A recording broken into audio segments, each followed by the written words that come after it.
Assalamualaikum warahmatullahi wabarakatuh. Delil Khairat, Kuala Lumpur, kembali dengan update harian lockdown Malaysia melalui channel YouTube di Khairat TV. Hari ini adalah Rabu 22 April 2020. Malaysia telah menyelesaikan 36 hari PKP, Perintah Kawalan Pergerakan, dari 42 hari yang direncanakan. Seperti biasa, kita akan melihat status terakhir dari statistik COVID-19 di Malaysia, lalu juga kita akan lihat statistik global. Dan untuk memenuhi permintaan beberapa penonton channel YouTube di Khairat TV, mulai hari ini saya juga akan tampilkan update harian statistik Indonesia. Oke, kita mulai dengan status COVID-19 Malaysia. Ini adalah dashboard yang setiap hari dirilis oleh Kementerian Kesehatan Malaysia. Posisi hari ini 22 April, jumlah total confirm case positif keseluruhan adalah 5.532 yang terbagi menjadi total kematian 93, setara dengan fatality rate 1,68, masih sangat bagus karena global fatality rate adalah 6,93 saya catat hari ini. Kemudian hanya ada penambahan satu kematian hari ini. Jumlah case yang sembuh adalah 3.452, setara dengan 62% recovery rate, lagi-lagi jauh di atas global recovery rate yang hari ini saya catat di level 26,86, cukup stabil 26% beberapa hari terakhir. Dan case kesembuhan baru adalah 103. Sisanya tentu adalah jumlah case aktif atau yang sedang dirawat di semua fasilitas kesehatan Malaysia. Jumlahnya per hari ini adalah 1.987. Jadi sudah berada di bawah level 2.000 orang. Itu setara dengan 36% dari jumlah total confirm positif. Ada penambahan 50 case baru hari ini confirm positif. Tentu hari ini menjadi hari yang baik sekali karena jumlah case baru jauh di bawah case sembuh baru. Case sembuh baru adalah 2 kali lipat lebih dari confirm positif baru. Sementara itu dari 1987 yang dirawat, 43 berada di dalam ICU dan 25 orang diantaranya saat ini sedang memerlukan bantuan alat pernafasan. Ini adalah detail dari tambahan kematian hari ini. Seseorang warga negara Malaysia berusia 72 tahun, dan seperti kebanyakan kasus kematian, almarhumah juga memiliki komplikasi penyakit lain. Dalam hal ini ada kanker dan darah tinggi. Ini statistik juga yang menarik, terutama di sini adalah di pojok kiri atas. Di sini ditampilkan jumlah individu yang disampel yang sudah dites menjalani tes COVID-19. Totalnya per hari ini adalah 118.967 dan 4,65%-nya terkonfirmasi positif, setara dengan jumlah positif keseluruhan hari ini. Yang berada di ICU 43 itu setara dengan 0,78% dari keseluruhan kasus. Case yang memerlukan bantuan pernafasan ventilator itu 25 orang, setara dengan 0,45% dari jumlah total confirm positif, atau setara juga dengan 1,25% dari jumlah case yang saat ini dirawat di seluruh hospital di Malaysia. Jadi ini perkembangan yang cukup bagus karena 2 pekan lalu ketika saya mengupdate bahwa jumlah persentase orang yang memerlukan ventilator waktu itu berada pada 5%. Itu adalah 2 atau 3 pekan ke belakang. Tapi saat ini levelnya hanya 1,25% dari jumlah yang dirawat. Ini bentuk lain dari tren COVID-19 dari hari ke hari yang dirilis hari ini. Ini saya ambil dari channel Telegram MKN, Majelis Keselamatan Negara. Mungkin kita lihat dari bawah dulu. Ini histogram ini memperlihatkan kumulatif case aktif, artinya yang dirawat di hospital dari hari ke hari, mulai dari 1 April hingga hari ini 22 April. Anda bisa melihat bahwa stabil sebenarnya sejak awal April dan paling tidak sejak 13 April yang lalu 10 hari terakhir sudah menunjukkan penurunan walaupun masih cukup landai. Mudah-mudahan tren ini berlanjut terus. Kemudian grafik di atas ada 3 garis yang biru menunjukkan jumlah case yang discharge, yang sembuh dari hari per hari. Jadi ini jumlah per hari bukan jumlah kumulatif. Kemudian yang kuning adalah jumlah case baru per hari, juga pertambahan per hari bukan kumulatif.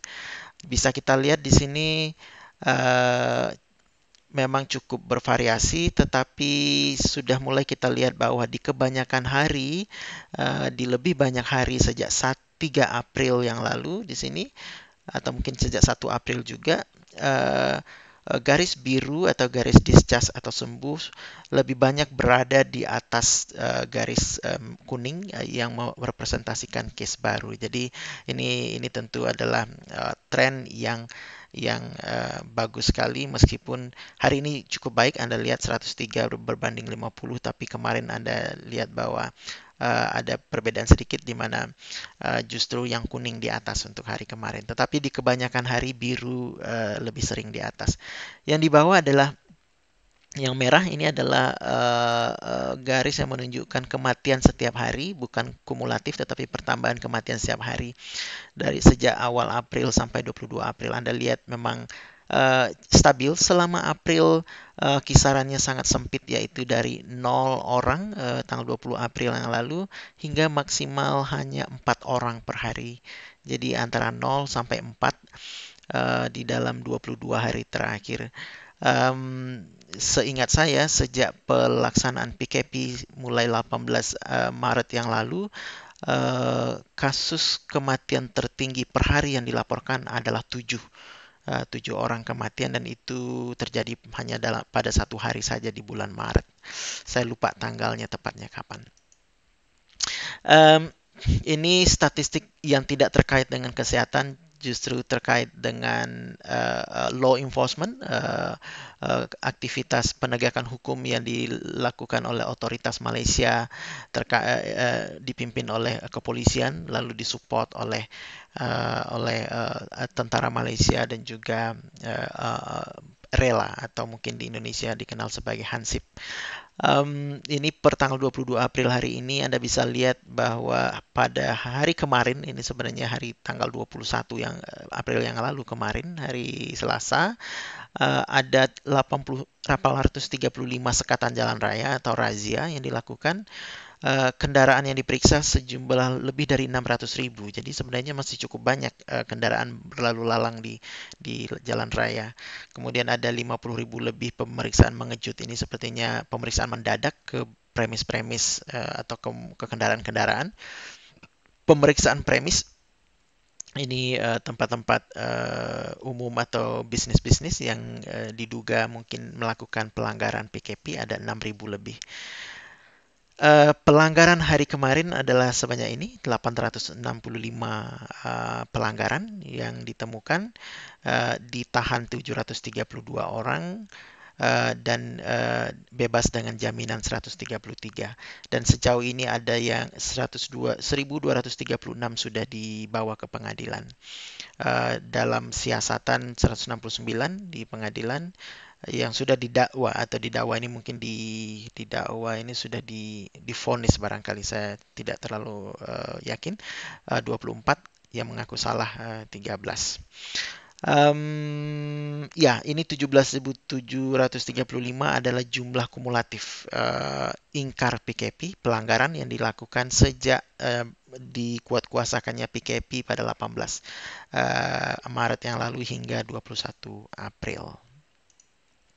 Oke, ini adalah update terakhir Malaysia yang saya tampilkan hari ini. Kita berpindah ke update dunia dulu. Saya rasa mungkin kita lihat dulu update dunia. Seperti biasa, update global saya ambil dari Johns Hopkins University website.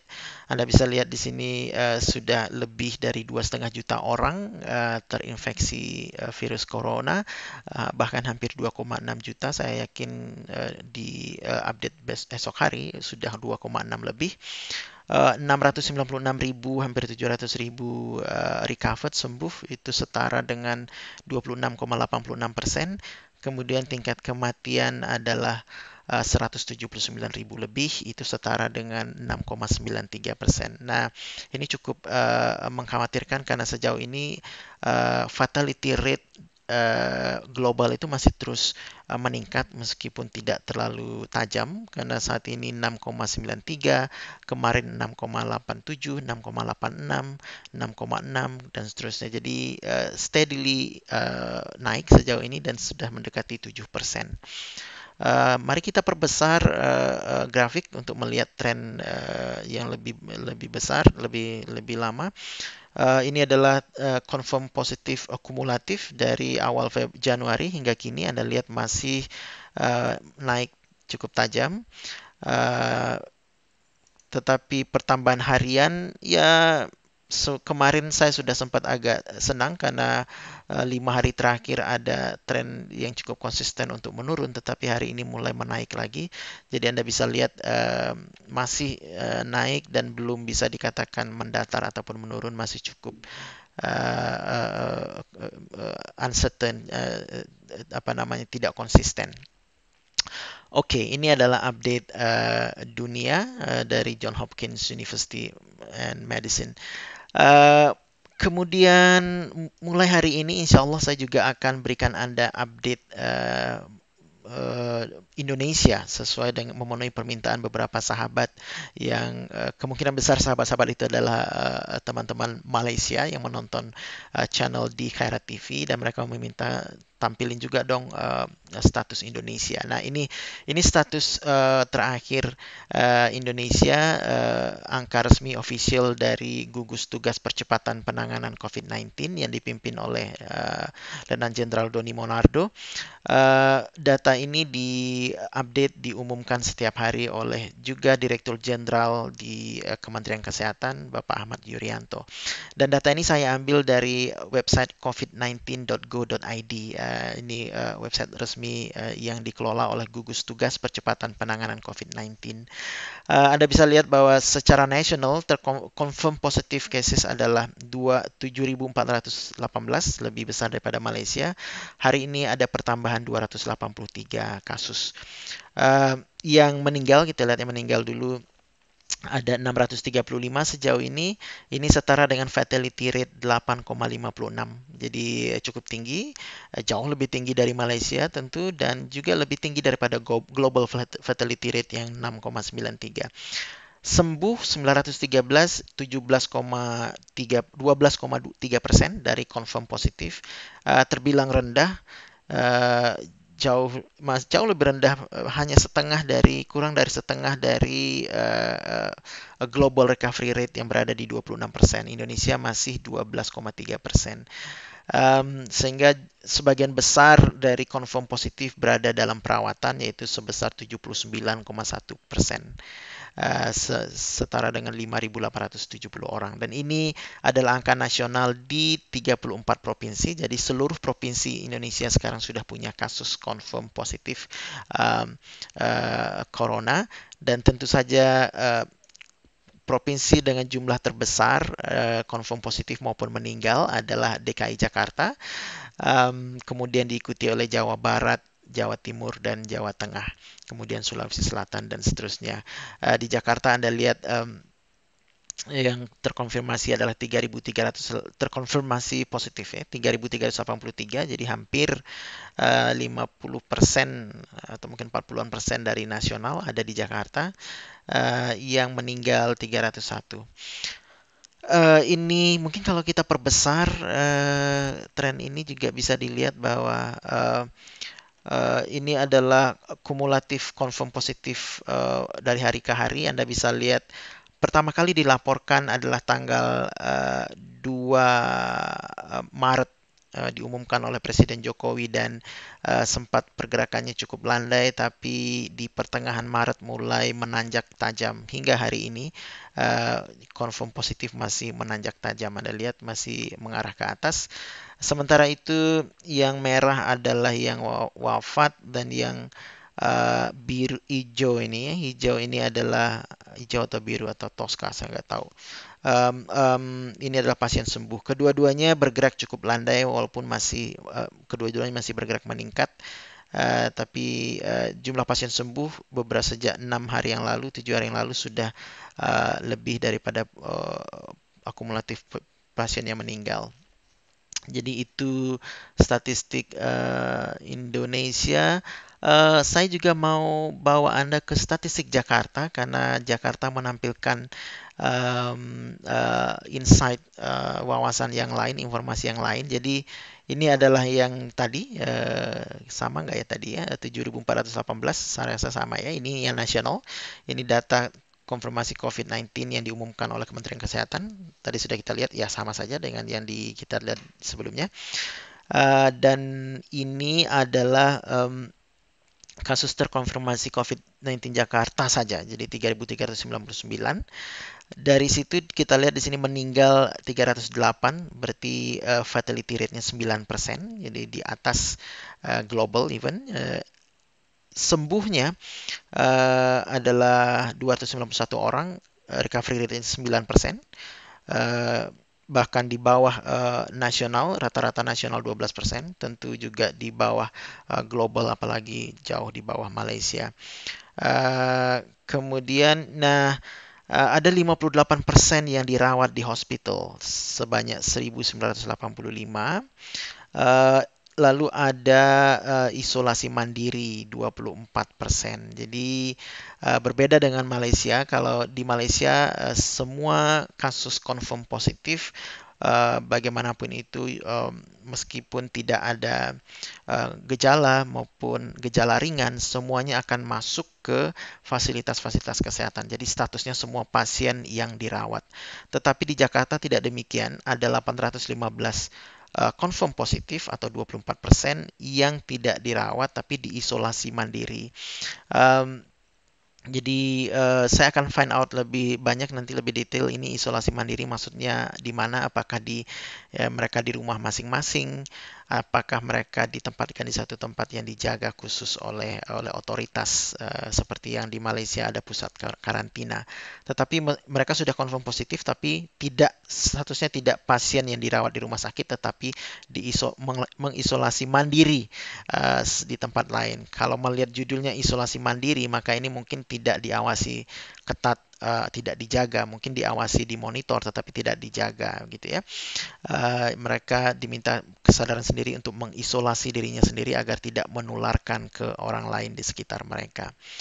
Kemudian di statistik Indonesia ada istilah ODP atau ODP dan PDP. Ini mungkin bisa kita sama-sama pahami dari sini, karena website DKI Jakarta cukup informatif. Jadi ODP adalah orang dalam pemantauan.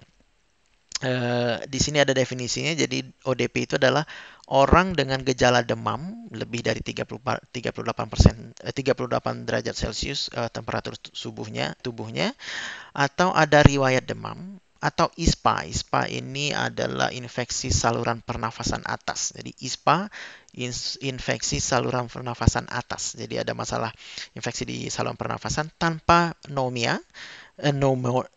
tanpa pneumonia, dan memiliki riwayat perjalanan tinggal di negara wilayah yang melaporkan transmisi. Nah, jadi itu ODP. Jadi mereka demam, atau ada ISPA, atau baru kembali, tapi tidak ada pneumonia, jadi tidak ada radang paru-paru, dan memiliki riwayat perjalanan atau tinggal di wilayah yang sudah melaporkan transmisi lokal. Sementara PDP adalah patient dalam pengawasan. Pasien dalam pengawasan adalah orang yang mengalami demam 38 derajat Celcius atau lebih, atau punya riwayat demam. Ada ISPA, infeksi saluran pernafasan atas, dan pneumonia. Saya selalu kesulitan menyebut menyebut kata-kata ini, pneumonia ringan hingga berat, serta memiliki riwayat perjalanan ke negara terjangkit atau kontak dengan orang terkonfirmasi positif COVID-19 dalam 14 hari terakhir. Jadi untuk seseorang dikategorikan pasien dalam apa namanya pengawasan, kedua-duanya ini harus terpenuhi nih. Jadi artinya dia ada demam, ada ISPA, dan ada pneumonia juga, dan ada riwayat kontak. Nah, jadi tapi kalau misalnya dia ada gejala demam, kemudian eh, ada ISPA, tapi tidak ada pneumonia, eh, meskipun memiliki apa namanya sejarah eh, tinggal atau perjalanan ke daerah terdampak, dia masih statusnya ODP. Jadi kalau ODP berarti dia tidak dirawat gitu ya. Kalau pasien dalam pengawasan berarti dia sudah dirawat karena pasien. Jadi itu kurang lebih jadi ini ODP statistik di sini dan PDP ini adalah khusus untuk Jakarta saja ya, karena ini satu-satunya statistik nasional, yang lain ini adalah Jakarta saja. Jadi Anda bisa lihat 3.399 kasus positif, ada 5.824 ODP dalam pengawasan orangnya, kemudian ada pasien dalam pengawasan PDP 5.212. ODP sepertinya ya sebagian besar sudah tidak lagi dipantau karena mereka mungkin sudah melewati waktu tertentu dan tidak ada gejala memburuk, mereka sudah tidak dipantau lagi. Sementara 10% masih dipantau. Pasien dalam pengawasan ini ada 1.496 yang dirawat, kemudian ada 3.716 yang sudah pulang dan sehat. Jadi kalau Anda bisa melihat di sini bahwa saat ini di Jakarta saja jumlah pasien yang sedang dirawat adalah 1.985 yang sudah terkonfirmasi positif, ditambah 1.496 pasien dalam pengawasan dan mereka belum terkonfirmasi positif. Jadi kalau kita jumlahkan, saya ada kalkulator, tenang saja. Ini sama dengan 1496 sama dengan 3.481. Jadi ada 3.481 pasien yang dirawat, yang baik yang sudah terkonfirmasi positif maupun yang belum. Jadi yang 1.496 ini bisa jadi mereka kebanyakan atau sebagian dari mereka sudah melakukan tes COVID-19 tetapi hasilnya belum keluar gitu ya. Sehingga pada situasi itu apabila mereka ternyata wafat, maka mereka akan dikebumikan dengan SOP atau protokol mengebumikan kasus confirm positif, yaitu secepat mungkin dalam waktu 4 jam setelah meninggal, dibalut dengan plastik, jenazahnya disemprot dengan desinfektan, dan hanya dilakukan pemakaman oleh petugas yang menggunakan alat pelindung diri lengkap.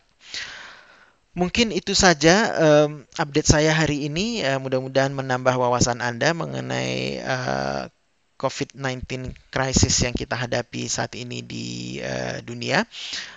Mudah-mudahan informasi ini bermanfaat. Insya Allah hari-hari berikutnya kita kembali dengan update yang lain. Hari ini Anda lihat kita lebih memfokuskan diri pada statistik-statistik, tapi Alhamdulillah kita bisa bandingkan bagaimana situasi di Malaysia secara global dan juga di Indonesia. Dan Anda bisa lihat bahwa memang terjadi perbedaan yang sangat tajam antara Malaysia dan Indonesia, karena bagaimanapun keduanya berada dalam fase yang berbeda. Malaysia sudah lebih awal menerapkan PKP sejak 18 Maret, sementara Indonesia PSBB yang setara dengan PKP, yaitu pembatasan sosial berskala besar pertama kali dilakukan tanggal 10 April di DKI Jakarta yang memang merupakan epicenter dari COVID-19 di Indonesia. Jadi hampir 3 minggu gap antara Malaysia dan Indonesia sehingga keduanya berada di stage yang berbeda.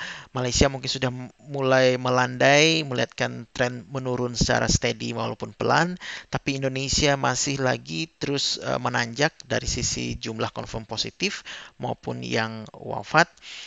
Demikian juga global. Jadi Indonesia agak-agak mirip dengan global karena global juga dinominasi oleh negara-negara Eropa dan Amerika yang saat ini juga kurang lebih berada di stages yang sama dengan Indonesia. Jadi sepertinya perjalanan Indonesia akan lebih panjang daripada Malaysia dalam hal penanggulangan COVID-19 ini. Oke, mungkin itu saja. Sebelum saya akhiri hari ini update di Jakarta juga adalah bahwa PSBB di Jakarta mestinya berakhir tanggal 23 besok, dari tanggal 10 sampai 23 selama 14 hari. Tetapi hari ini Gubernur DKI Jakarta Anies Baswedan sudah mengumumkan bahwa PSBB Jakarta diperpanjang hingga 22 Mei 2020, itu berarti sehari sebelum Lebaran. Oke, itu saja update saya hari ini. Mudah-mudahan bermanfaat. Anda semua, Om, Tante, Bro, and Sis, tetaplah sehat. Stay at home. Jangan kemana-mana. Jaga jarak. Semoga badai corona ini cepat berlalu. Wassalamualaikum warahmatullahi wabarakatuh.